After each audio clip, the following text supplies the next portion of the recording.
ঈদে মিলাদুন নবী এটা ইসলামের একটা বড় বিদআত। ইসলামের প্রথম 600 বছরে এই শব্দটা আপনারা পাবেন না। আজকে আমি জামে মসজিদে যেহেতু আলোচনা করেছি, এখানে বিস্তারিত বলবো না। রাসূলুল্লাহ সাল্লাল্লাহু আলাইহি ওয়াসাল্লাম থেকে সাহাবীগণ 600 বছর সিরাতুন নবী, সাহাবী তাবী, চার ইমাম আবু হানিফা, আমাদের আব্দুল কাদের জিলানী, কি বলে ইমাম গাজালি সহ সবাই, তারা কেউ মিলাদুন নবী পালন করেনি, সিরাতুন নবী পালন উদযাপন আলোচনা করেছেন এবং সেটা সারা বছর এবং সারা বছর।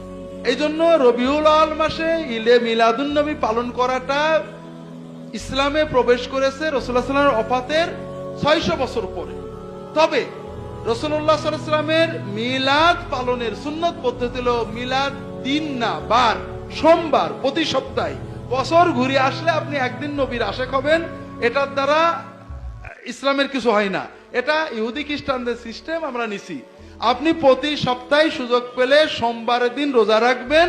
এটা হলো রাসূলুল্লাহ সাল্লামের মিলাদ, জন্মে আমাদের শুকরিয়া আনন্দ প্রকাশের সুন্নত পদ্ধতি।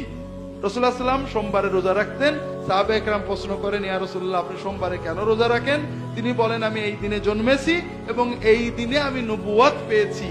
অন্য হাদিসে আসছে নবীজি সোমবারে হিজরতও করেছেন, সোমবারে মদিনায় পৌঁছেছেন। আমরা জানি সোমবারে তার মৃত্যুও বটে। এই জন্য সোমবারে রোজা রাখা একটা সুন্নত আমল, এটা আপনারা পালন করবেন। এটাতে অনেক বরকত।